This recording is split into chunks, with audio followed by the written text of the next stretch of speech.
نحمدہ و نصلی علی رسول الکریم اما بعد اعوذ باللہ من الشیطان الرجیم بسم اللہ الرحمن الرحیم حرمت علیکم المیتۃ والدم ولحم الخنزیر وما أهل لغیر اللہ بہ والمنخنقۃ والموقوذۃ والمتردیۃ والنطیحۃ وما أکل السبع إلا ما زكيتم وما ذبح على النصب وأن تستقسموا بالأزلام ذلكم فسق اليوم يئس الذين كفروا من دينكم فلا تخشوهم واخشوني اليوم أكملت لكم دينكم وأتممت عليكم نعمتي ورضيت لكم الإسلام دينا فمن اضطر في مخمصة غير متجانف لإثم فإن الله غفور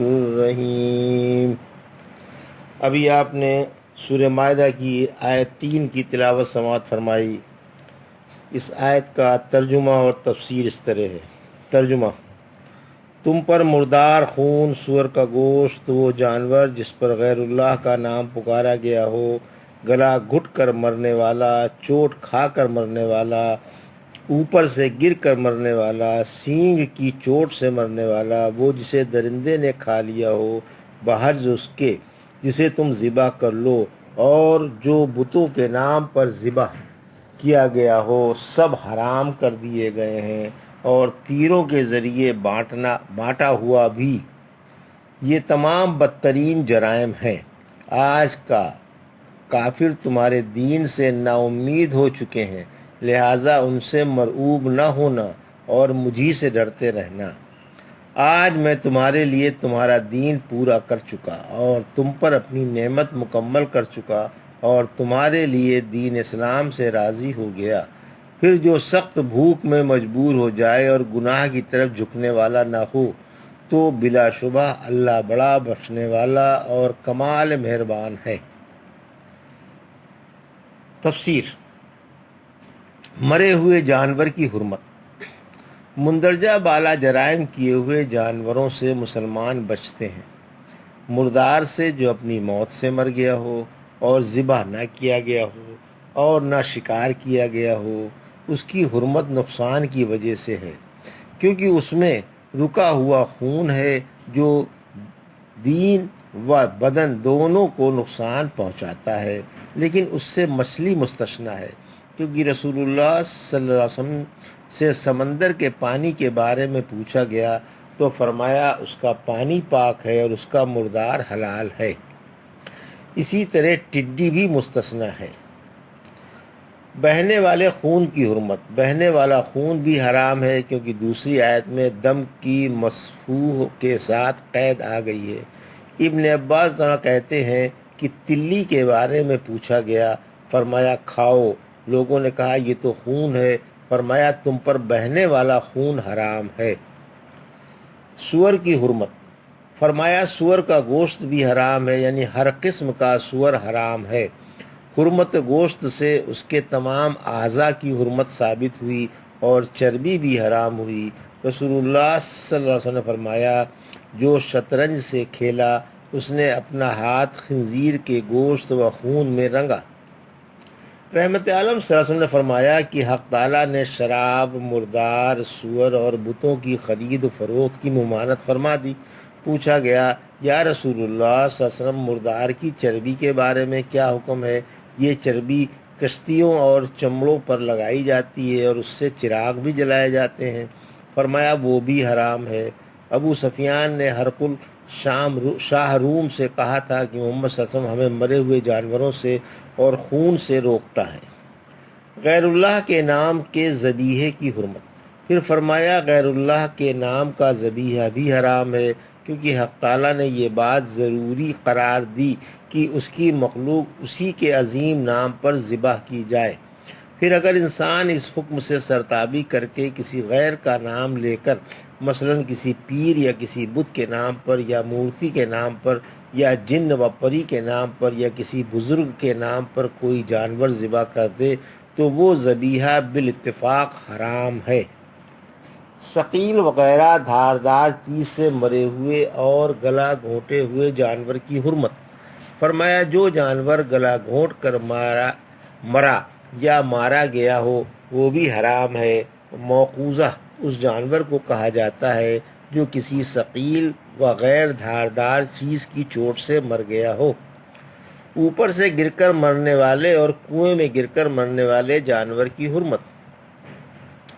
متردد یہ کہ یعنی وہ جانور جو پہاڑ کی چوٹی یا بلند مقام سے گر کر مر جائے یا کنویں میں گر کر مر جائے وہ حلال نہیں۔ جانور کے مارے ہوئے جانور کی حرمت۔ رتیہ وہ جانور ہے جو دوسرے جانور کے سینگ مارنے سے مر جائے، اگرچہ سینگ سے اس کے خون جاری ہو جائے، خواہ ذبح کرنے کی جگہ ہی سے خون کیوں جاری نہ ہو، ہر صورت سے حرام ہے۔ درندے کے کھائے ہوئے جانور کی حرمت۔ پھر فرمایا جسے درندہ کھا جائے، یعنی شیر، تیندوا، چیتا، بھیڑیا اور غیر سدایا ہوا کتا تھوڑا سا کھا کر چھوڑ جائے اور وہ اس زخم سے مر جائے وہ بھی حرام ہے، وہ اس سے خون جاری ہوا ہو اور گلے سے ہی بہا ہو، مگر پھر بھی حلال نہیں۔ جاہلیت میں اس قسم کا جانور کھا لیا کرتے تھے، مگر یہ جانور حق تعالیٰ نے مومنوں پر حرام فرما دیے ہیں۔ پھر فرمایا مگر جس کو تم نے ذبح کر لیا، یعنی اگر مذکورہ بالا جانوروں میں سے کوئی زندہ ہو اور تم اسے ذبح کر لو تو پھر وہ حلال ہے۔ علی رضی اللہ عنہ فرماتے ہیں اگر دم ہلا دے یا پاؤں مارے یا دیدے پھرائے تو ذبح کر کے اسے کھا سکتے ہو۔ علی رضی اللہ عنہ فرماتے ہیں جب ہاتھ پاؤں ہلاتا ہو اور تم اسے ذبح کر لو تو کھاؤ۔ بتوں کے نام پر ذبیحے کی حرمت۔ فرمایا بتوں کے نام کا ذبیحہ بھی حرام ہے۔ ایام جاہلیت میں کعبے کے ارد گرد بتوں کی مورتیاں رکھی ہوئی تھیں اور بقول ابن جریر 360 بت تھے۔ عہد جاہلیت میں لوگ ان کے سامنے اپنے جانور ذبح کیا کرتے تھے اور ان جانوروں کا خون بیت اللہ پر چھڑک دیا کرتے تھے اور گوشت کاٹ کر بتوں کے سامنے رکھ دیا کرتے تھے۔ حق تعالیٰ نے مسلمانوں کو اس سے منع فرما دیا اور ان جانوروں کا گوشت جو ان بتوں کے سامنے ذبح کیے گئے ہوں حرام فرما دیا، اگرچہ ذبح کرتے وقت ان پر اللہ ہی کا نام لیا گیا ہو، کیونکہ اس میں شرک پایا جاتا ہے جس کو اللہ نے اور اس کے رسول صلی اللہ علیہ وسلم نے حرام فرما دیا ہے۔ تیروں سے فال لینے کی حرمت۔ پھر فرمایا تیروں سے فال لینا حرام ہے۔ ازلام ظلم کی جمع ہے۔ یہ تیر ہوتے تھے، ایک پر افعال یعنی کر، دوسرے پر لا تفعل نہ کر لکھا ہوا ہوتا تھا اور تیسرا تیر سادہ ہوتا تھا۔ بعض کا قول ہے کہ ایک پر امرنی ربی مجھے میرے رب نے حکم دیا اور دوسرے پر نہانی ربی مجھے میرے رب نے منع فرما دیا لکھا ہوا ہوتا تھا اور تیسرا تیر سادہ ہوتا تھا۔ جب عہد جاہلیت میں کوئی شخص کوئی کام کرنا چاہتا تو ان تیروں سے فال لیا کرتا تھا۔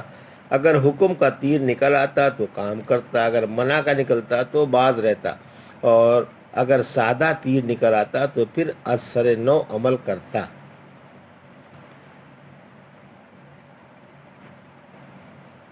استقسام یعنی تیروں سے قسمت طلب کرنا۔ قریش کا سب سے بڑا بت حبل کنویں کے پاس کعبے کے اندر تھا جس میں چڑھاوے اور کعبے کا خزانہ رہتا تھا۔ اس کے پاس 7 تیر تھے جن پر جھگڑوں کے فیصلے مدر تھے۔ نازک وقت پر انہیں تیروں سے فال لی جاتی تھی اور تیر سے جو جواب نکلتا تھا ان کا اس پر ایمان تھا، اس سے بال بھر نہیں ہٹا کرتے تھے۔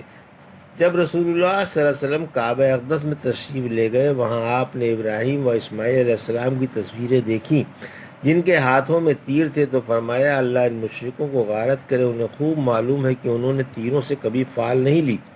فرمایا کہ قسمت کے تیر نکالنا فسق، گمراہی، ضلالت، جہالت اور شرک ہے۔ حق تعالیٰ نے ایمان والوں کو جب انہیں کسی کام کے کرنے نہ کرنے میں تردد ہوا استخارے کا حکم فرمایا کہ پہلے اللہ کی عبادت کریں، پھر اس کام میں جسے کرنا چاہتے ہیں اللہ سے بھلائی کی دعا کریں۔ جابر رضی اللہ عنہ فرماتے ہیں اللہ کے رسول صلی اللہ علیہ وسلم تمام باتوں میں قرآن کی صورت کی طرح ہمیں استخارہ سکھایا کرتے تھے۔ آپ صلی اللہ علیہ وسلم کا فرمان ہے کہ جب کوئی کسی کام کا ارادہ کرے تو پہلے اسے 2 رکعت نفلی نماز پڑھنی چاہیے، پھر دعا استخارہ پڑھ کر دعا مانگنی چاہیے۔ شیطان کی نا امیدی، پھر فرمایا آج کافر تمہارے دین سے نا امید ہو گئے۔ ایک حدیث میں ہے کہ آپ نے فرمایا جزیرہ عرب میں شیطان اس بات سے نا امید ہو گیا ہے کہ نمازی اس کی پرستش کریں، لیکن آپس میں عداوت پر ابھارتا ہے۔ یہ معنی بھی ہو سکتے ہیں کہ شیطان کے پرستار مسلمانوں کی مشابہت سے نا امید ہو گئے، کیونکہ مسلمان اپنی امتیازی صفات سے ان سے جدا ہو گئے۔ اسی وجہ سے حق تعالیٰ نے اپنے مومن بندوں کو حکم فرمایا کہ وہ صبر کریں، کافروں کی مخالفت پر ثابت قدم رہیں اور اللہ کے سوا کسی سے خوف نہ کریں۔ مسلمانوں کو اللہ ہی سے ڈرنا چاہیے۔ پھر فرمایا ان سے نہ ڈرو، مجھ سے ہی ڈرتے رہو، یعنی ان کی مخالفت پر ان کی پرواہ نہ کرو، مجھ سے ڈرو، میں تمہاری مدد کروں گا، تمہیں ان پر غالب کروں گا، تمہیں فتح و ظفر عطا کروں گا اور تمہیں دنیا اور آخرت میں ان کے اوپر رکھوں گا۔ تکمیل دین کی بشارت، پھر فرمایا آج میں نے تمہارا دین مکمل کر دیا، تم پر اپنی نعمت پوری کر دی اور میں تم سے اسلام ہی سے راضی ہوں۔ حق تعالیٰ شانوں کی امت محمدیہ پر یہ سب سے بڑی نعمت ہے کہ اس نے ان کا دین مکمل فرما دیا۔ اب انہیں کسی دوسرے دین کی حاجت نہیں اور نہ کسی اور نبی کی ضرورت ہے۔ اسی وجہ سے محمد رسول اللہ صلی اللہ علیہ وسلم کو خاتم الانبیاء بنا کر مبعوث فرمایا اور قیامت تک آنے والے تمام جنوں اور انسانوں کا نبی بنایا۔ اب وہی چیز حلال ہے جو آپ حلال فرما گئے، وہی چیز حرام ہے جو آپ حرام فرما گئے، اور وہی دین صحیح ہے جو آپ مقرر فرما گئے۔ جس چیز کی آپ خبر دے گئے وہ بالکل ٹھیک، سچی اور برحق ہے، اس میں جھوٹ و خلاف ہونے کا شائبہ تک نہیں۔ سورہ انعام کی 115 آیت آپ کے رب کی بات صداقت و انصاف میں مکمل ہے، یعنی خبروں میں سچی اور حلال و حرام میں انصاف والی ہے۔ جب دین مکمل کر دیا گیا تو نعمت عظمہ بھی مکمل ہو گئی۔ اللہ اسلام سے راضی ہے، پھر فرمایا میں اسلام سے راضی ہوں، تم بھی اپنے لیے یہی دین پسند کرو، کیونکہ اس دین سے اللہ راضی ہے، یہ اللہ کا پسندیدہ اور محبوب دین ہے۔ اسی پیارے دین کو لے کر رحمت عالم صلی اللہ علیہ وسلم تشریف لائے اور اسی دین کی تعلیمات کے لیے قرآن حکیم جو تمام کتابوں میں اشرف و افضل ہے اتارا گیا۔ ابن عباس فرماتے ہیں دین سے اسلام مراد ہے۔ حق تعالیٰ نے اپنے محبوب نبی اور ایمان والوں کو بتایا کہ میں نے ان کو ایک مکمل دین دے دیا ہے، اس میں قیامت تک کمی بیشی کی ضرورت نہ ہوگی۔ جس دین کو اللہ نے مکمل کیا ہو اس میں کمی کا امکان ہی نہیں، اور جس دین سے اللہ راضی ہو اس میں اس کی ناراضی کی گنجائش نہیں۔ حالت اضطرار میں مردار کی اباحت، پھر فرمایا جس نے بھوک کے وقت حالت اضطرار میں بقدر صدر مذکورہ بالا حرام جانوروں میں سے کھا لیا تو وہ مباح ہے، اور حق تعالیٰ خطا پوش و مہربان ہے، وہ اپنے بندے کے اضطرار کو جانتا ہے اور اس کی حاجت کو پہچانتا ہے، لہٰذا اس سے درگزر فرما کر اسے معاف کر دے گا۔ ایک حدیث میں ہے کہ اللہ کو یہ پسند ہے کہ اس کی رخصت سے فائدہ اٹھایا جائے، جیسے گناہ کا ارتکاب ناپسند ہے۔ پھر فرمایا کھانے والا گناہ کی طرف جھکنے والا نہ ہو، یعنی اللہ کی معصیت کا ارتکاب کرنے والا نہ ہو، کیونکہ حق تعالیٰ نے مردار کو اضطرار کے وقت مباح فرمایا ہے۔ چنانچہ سورہ بقرہ کی آیت 173 میں فرمایا پھر جو مجبور ہو اور گناہ کرنے والا اور حد سے آگے بڑھنے والا نہ ہو اس پر کوئی حرج نہیں، یاد رکھو اللہ خطا پوش و مہربان ہے۔ یہ تھا سورہ مائدہ کی آیت 3 کا ترجمہ اور تفسیر جو ابھی آپ نے سماعت فرمائی۔ بارک اللہ لی و لکم فی القرآن الحکیم و نفعنا ایاکم بآیات الذکر الحکیم۔